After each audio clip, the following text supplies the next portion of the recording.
Halo teman-teman, perkenalkan saya Ricky, mahasiswa semester 6 jurusan Sistem Informasi. Pada kesempatan kali ini, saya akan membahas materi yang berjudul Organisasi Decision Support System. Dalam sebuah organisasi, setiap hari terdapat berbagai keputusan yang harus diambil, mulai dari keputusan operasional, taktis, hingga strategis. Agar keputusan tersebut dapat diambil dengan cepat dan tepat, organisasi membutuhkan sebuah sistem yang mampu mengolah data menjadi informasi yang berguna. Sistem tersebut adalah Decision Support System atau DSS. Namun, agar DSS dapat bekerja secara maksimal, diperlukan organisasi atau struktur yang baik. Sehingga setiap komponen dalam sistem dapat saling mendukung. Pada kesempatan kali ini, saya akan membahas materi mengenai organisasi DSS. Apa sih itu organisasi DSS? Organisasi SS adalah susunan atau struktur yang mengatur bagaimana seluruh komponen dalam sistem pendukung keputusan bekerja sama untuk membantu proses pengambilan keputusan. Organisasi BSS tidak hanya mencakup perangkat lunak dan perangkat kelas, tetapi juga melibatkan pengguna, data, metode analisis, serta prosedur kerja yang integritas. Dengan organisasi yang baik, DSS dapat menghasilkan informasi yang akurat, relevan, dan tepat waktu. Adapun tujuan organisasi DSS adalah mendukung proses pengambilan keputusan secara efektif, mengintegrasikan data dari berbagai sumber, mempermudah koordinasi antar bagian dalam organisasi, menyediakan informasi yang akurat dan cepat, meningkatkan kualitas keputusan yang diambil. Dengan demikian, organisasi dapat bekerja lebih efisien dan mampu menghadapi berbagai permasalahan secara lebih baik.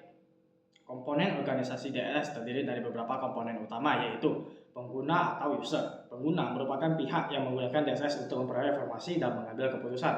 Pengguna dapat berupa manajer, direktur, supervisor, pegawai, dan pengambil keputusan.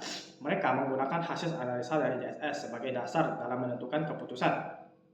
Manajemen data. Komponen ini bertugas mengelola seluruh data yang dibutuhkan sistem. Data dapat berasal dari database perusahaan, laporan keuangan, data pelanggan, data penjual, data eksternal seperti kondisi pasar.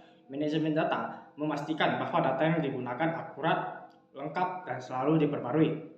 Manajemen model. Komponen ini berisi metode atau model analisis yang digunakan dalam DSS. Beberapa metode yang sering digunakan antara lain Simple Additive Weighting atau SAW, Analytic Heuristic Process atau AHP, Toxis Weight Product atau WP. Model tersebut membantu sistem menghasilkan rekomendasi keputusan berdasarkan data yang tersedia. Basis pengetahuan berisi aturan, fakta, pengalaman, dan informasi yang digunakan untuk membantu proses analisis. Komponen ini sangat penting, terutama pada sistem yang membutuhkan pengetahuan dari para ahli.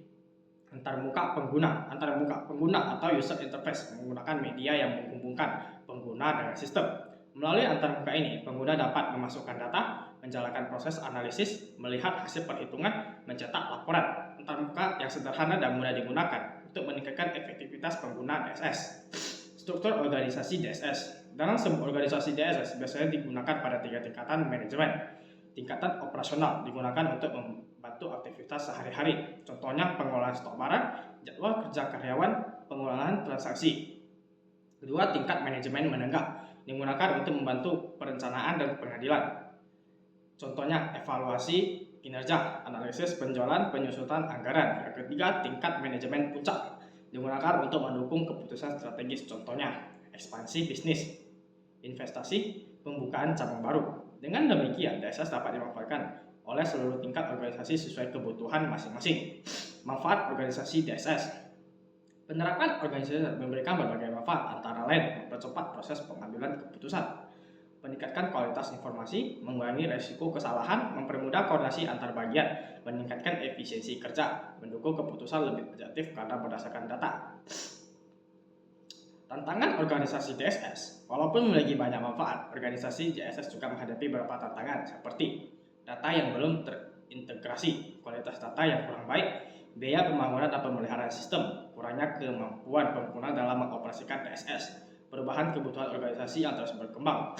Oleh karena itu, organisasi harus melakukan evaluasi dan pengembangan terhadap sistem yang digunakan. Perkembangan organisasi DSS. Saat ini, organisasi DSS semakin berkembang dengan memanfaatkan teknologi modern seperti cloud computing, big data, AI, machine learning, atau IoT.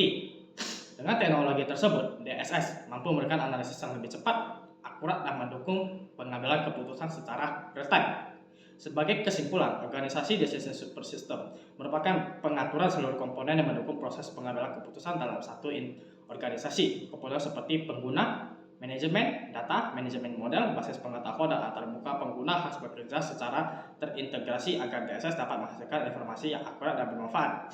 Dalam organisasi DSS yang baik, sebuah perusahaan atau instansi dapat meningkatkan aktivitas kerja, mempercepat proses pengambilan keputusan, serta menghadapi berbagai tantangan bisnis dengan lebih baik. Demikian materi yang dapat saya sampaikan. Semoga presentasi ini bermanfaat dan menambah wawasan kita semua. Terima kasih.